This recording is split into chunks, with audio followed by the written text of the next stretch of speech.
Hey guys, welcome back to Aloe and Clover. So today I'm going to be talking about night terrors and specifically the difference between nightmares versus night terrors, what maybe some of the causes are, and how you can help your children if they are encountering night terrors specifically.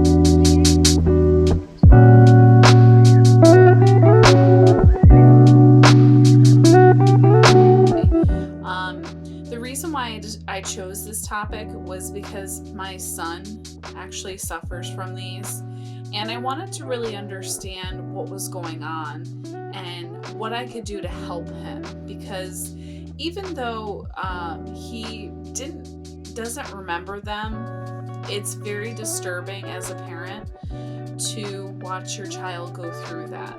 So I decided to do some research and look into it.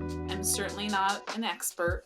However, I did do some research, and I will share those resources with you in the comments below.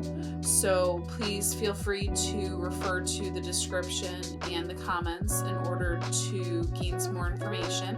I picked this topic, like I said, because it's near and dear to my heart. I want to try and be the best parent that I can be, and I want to try and help my son, in whatever fashion I can. So this is why I chose this video. If you're watching this right now, I really hope that you will give it a like and comment below what you thought of this video, and please do subscribe if you found it helpful so that you get more of our notifications when we go live or when we post new videos, which is every Tuesday at 9 a.m. Eastern Standard Time. Okay? All right, so jumping right into it. So nightmares versus night terrors. I did a lot of research on this. There's definitely some conflicting information, so I'll try and keep this as clear and concise as possible. A lot of the information, like I said, is kind of all over the place. Some say this, some say that. I chose to stick with what was consistent across all of my research. So when it comes to nightmares, what you're dealing with is during our dream sleep or our REM sleep, rapid eye movement sleep. This is the time frame in which nightmares typically happen. You typically remember them because they are a bad dream and because they do happen during your dream sleep. And these bring on unpleasant, fear types of feelings to typically children, although adults can have nightmares as well. It is something that you typically grow out of, but not everybody. I'll get to that more in a second. And they haven't really pinpointed with nightmares or night terrors exactly what is causing it. A lot of times they say stress, or it can be medication induced, anxiety related, or some kind of trauma related. But again, they're not very specific on all the sites that I've looked at. So that's kind of in a nutshell a nightmare. With nightmares, they typically recall them, so the child will remember them in the morning and be able to give you in great detail what happened and that sort of thing. Whereas with night terrors, it is during your non-REM sleep, so in your deep sleep, and you don't typically remember this. Although you look awake, you are typically not awake. It's typically something that happens and you don't come out of sleep during this time frame. However, I have read some sources where it says that they can, and in my experience with my own son, I can tell you that he has had screaming fits of night terror, and I've gone in and he's actually been awake. So I don't know if it's his screaming that's waking him up or if it's the actual terror itself. But I can tell you that he has woken up before. So again, I don't know if that's an after effect of the night terror, but that's just my personal experience with it. And the other part that's really kind of disturbing is they may look awake, which I can attest to. My son looks like he is awake and looking at you, and it's actually very disturbing and upsetting for you as a parent. So if you've had this experience, I'm right there with you, totally understand. And the other thing that you want to keep in mind is that they will be sweating, breathing really heavy, they will have an increased heart rate. So these are typical symptoms with the night terrors that you might not necessarily see with a nightmare. I can definitely attest to shouting. My son will scream or shout, like get out or something like that in his sleep, and it's very scary for me to witness. And they might appear to be scared, but they are not actually awake for the most part. Again, like I said, I don't know if that was an after effect before. The biggest thing is they won't remember any of it. They won't recall it. And my son is too young to recall it anyways. Even if, he had the capacity to remember it. He's only 2, so even if he could remember it, he wouldn't. But with night terrors, you don't recall it. And the night terrors typically resolve themselves in adolescence, so there is hope for us parents that this will go away. I hate to be the bearer of bad news. I actually think that I experience night terrors, and I'm sure my poor husband could attest to this. So I don't know if it's a genetic component to this. I'd be very interested for any medical or mental health professional to comment below and let me know if they think that there is a genetic factor involved with night terrors, because I definitely, as a child, slept talked, screamed in my sleep, definitely had night terrors. And like I said, I've put my husband through some moments, so I'm pretty sure that I do still have night terrors. So I'm very interested to hear any medical professionals' opinions out there. So if you are listening and watching, first of all, thank you for watching. And second of all, if you can comment below and give me your input, I'd really appreciate it.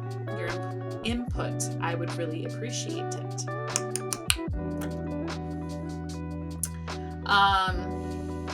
The other thing that I wanted to mention is that they have said that it can be an over-arousal of the central nervous system with night terrors. So that was very interesting to me. So I will definitely be doing more research into that. If that's something of interest to you and you would like to see a video on that, definitely comment below and let me know that. I'd be happy to share that information with you, what I do find.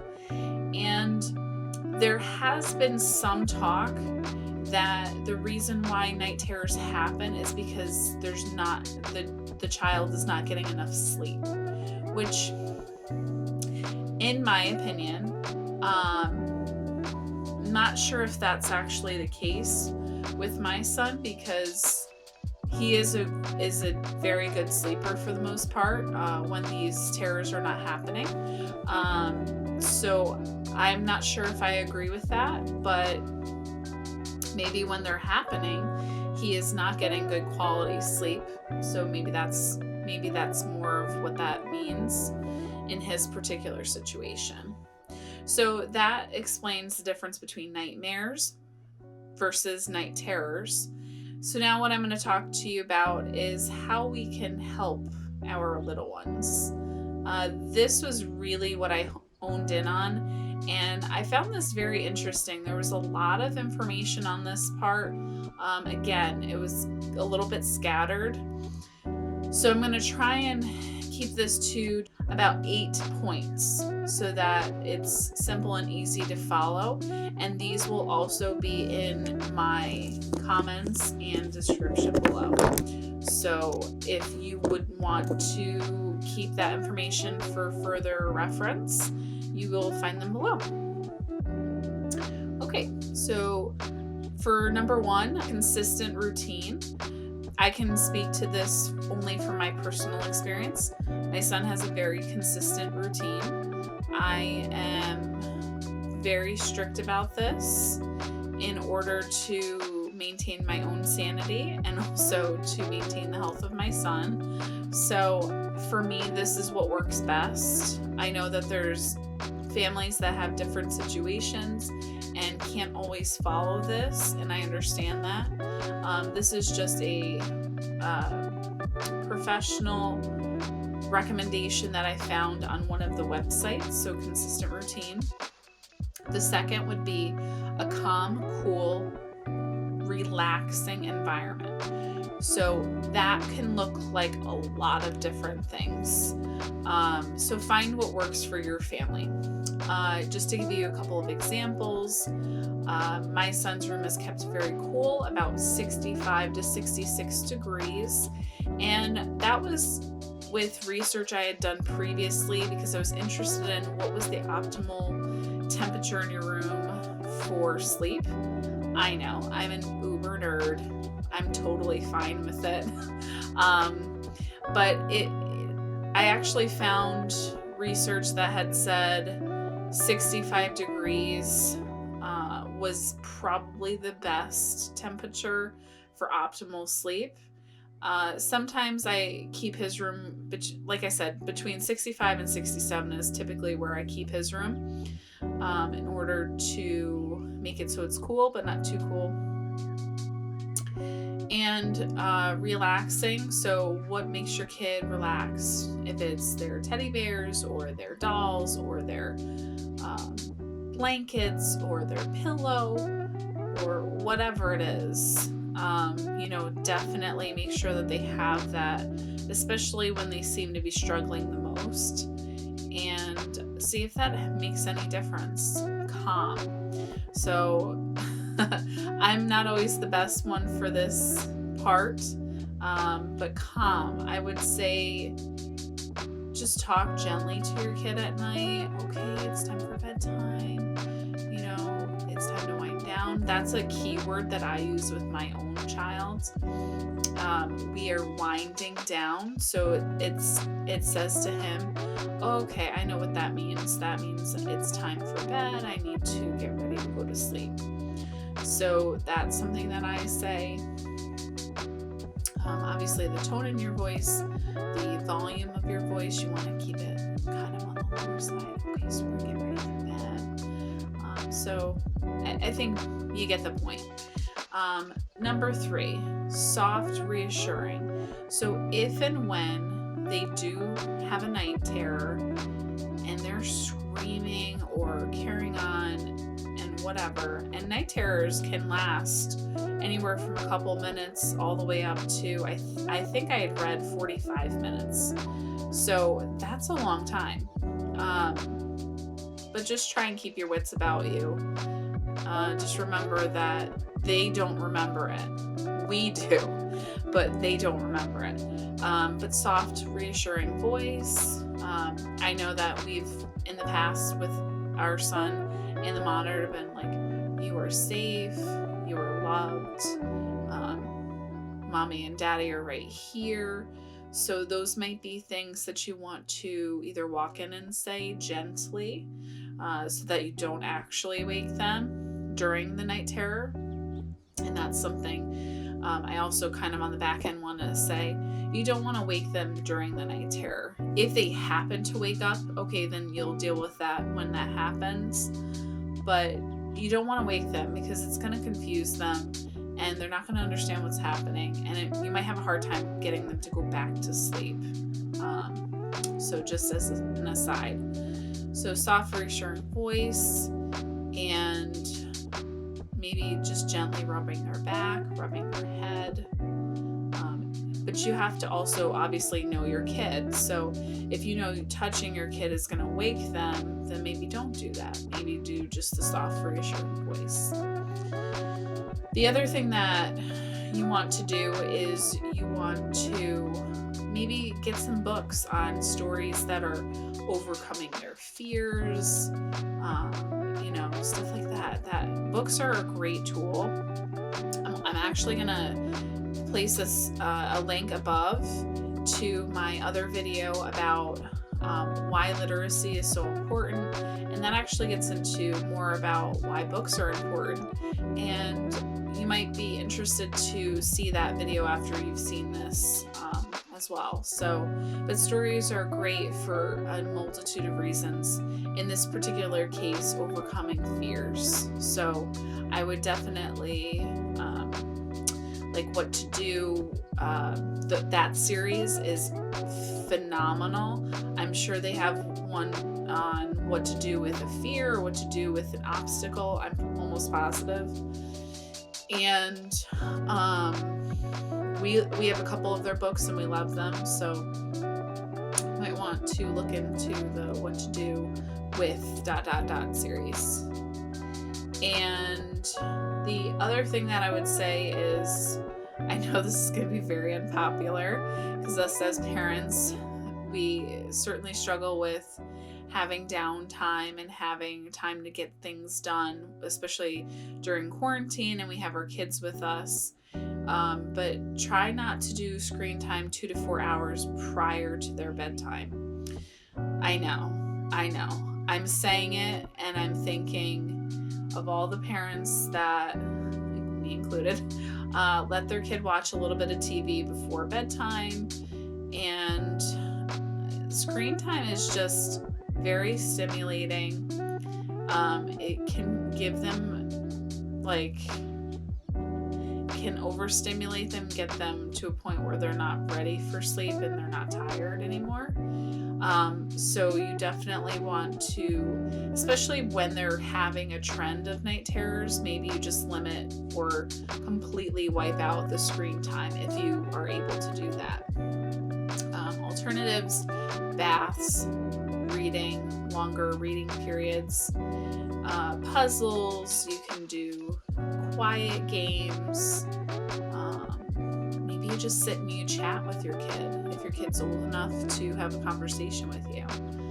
Even my 2-year-old, I love this part of my day because he is super funny, and even at 2 he can tell me things that I'm like, wow, okay. So anyway, probably the thing that I feel has helped my son the most is happy talk. And I know it sounds very like, woo, but happy talk, your kid think of it as you're planting a seed before your kid goes to sleep. So you want that seed to be happy and calming and reassuring, just like the other things that we've talked about. So again, happy talk for me is very important. So I'll say, okay, baby, I hope you have a good night of rest and you have happy thoughts. Did you have a good day today? And when he says yes, I'll say, what did you like best about today? And he'll tell me whatever it is. Usually something very simple, but just make it so that they are happy, calm, reassured when they go to bed. Again, I know that this is not going to happen every night. You just do your best as you can as a parent. But I found that makes a super big change. I find that when I'm stressed, and this wasn't in any of my reading, but just as a parent talking to you, parent to parent, I can tell you when I feel stressed and when I feel upset, I feel like it rubs off on my kid. Like my kid picks up on my energy. I know that sounds kind of hippy dippy, but I truly, genuinely believe that this is something that's true. So if you as a parent are very stressed and angry and upset, or whatever the situation might be, stressed out about X, Y, and Z, try and take a few deep breaths. I do this with my son. I take a few deep breaths and he does it with me. And I'm hoping to establish that as a routine for self-regulation too down the road for both of us. So try that and see if that helps. See if you notice a difference too. Like on a day that you're really stressed, like is your kid just like wild and they have a night terror that night? Or on a day that you're really calm and happy, are they calm and happy and they don't have any night terrors that night? So I'd just be curious to hear your feedback on that too. So comment below. I'd be happy to hear from you. The next thing that you want to do is, if you see a pattern where this is happening a lot more frequently for longer durations, start tracking it for 2 weeks and then bring that information to your pediatrician and discuss it with them and tell them that you feel like this is something that needs to be addressed, and see what they offer as options. Especially if it's affecting their energy levels during the day. In my reading, I'd found that when their energy levels are being affected during the day is more likely when the pediatrician would step in and do something. If they're not being affected, then it's kind of one of those things where, we just suck it up. But if it's happening where their energy levels are low during the day because their sleep is being interrupted, then definitely talk to your pediatrician, track it for 2 weeks. Note what time it started, what time it ended, what days it happened, how frequently in that evening or that day did it happen. Did you notice any awakening? What were they doing? Their behaviors, what had happened that day, what they ate. So this actually leads me into my next point. So what I found really interesting was there was a lot of diet information. And, we always talk about diet for this, diet for that, and how different things can affect us. So what I had found on Motherly, which is one of the websites that I did refer to and we'll put in the comments below, is they said to avoid spicy food, milk and sugar, carbs. Those are all things that they said to avoid. I think they meant more processed sugar than not regular sugar. Processed sugar versus like natural fruit sugar. As long as it's in I shouldn't say that. I don't really know. They said sugar, period. They didn't say if it was natural versus processed. So that would be a curious question for you to maybe see if you can help me out with that. Do you notice if your kid has night terrors when he's had a lot of processed sugar that day versus natural sugar? So I'm just curious what you as a parent are experiencing. Obviously, it doesn't have to be a professional opinion. It's just your opinion. I'd be curious to know. And so avoiding spices, milk, sugar, carbs, because carbs break down to sugar. And those are the things that they said to avoid. What I found interesting was on the other side of that, they were saying to increase protein intake at dinner time. So whatever that might look like for you. Obviously, I don't want to tell you a number because every child is going to be different. Their protein intake is different, based on their age and their size and energy requirements, etc. So that being that, so the food that I found that they had recommended was bananas. Bananas are technically a sugar, a natural sugar, so that kind of led me back to my point about, do they mean processed sugar or just sugar? I think they meant processed, but again, I'm not 100% on that. But they did recommend the banana, and I thought that was interesting. Banana seems to be the all-encompassing fruit that's good for different reasons, good with the fiber content, good for cholesterol, lots of different things. So really interesting to me. And that information was actually found on thefoodteacher.co.uk. about the dietary modifications. So if you want to take a look at that, definitely do so, and comment below. Let me know if you can elaborate on that for me, or if you have more information you want to share about that. And so that was that. So basically we went from 8 to 9 actual tips or things that are helpful for this. But I do hope that this video helps your kids, helps you to get more restful and quiet, peaceful sleep at night. These are things that are extremely important for development, so and also sanity for us parents. So I'm right there with you, I promise. And if there's anything else that you want to hear about, please let me know, because I'd be happy to share any information with you. Okay, one thing that I forgot to say. They actually did make a recommendation. I'm not sure I agree with it, I'll be honest with you. I'm not sure as a parent I would do this, but I'm going to share it with you because it's up to your discretion to try whatever will work for your kid. So one of the recommendations was to try and wake up your kid. Again, this number was very skewed. Some said 15 minutes prior to their typical night terror occurrence, all the way up to 1 hour.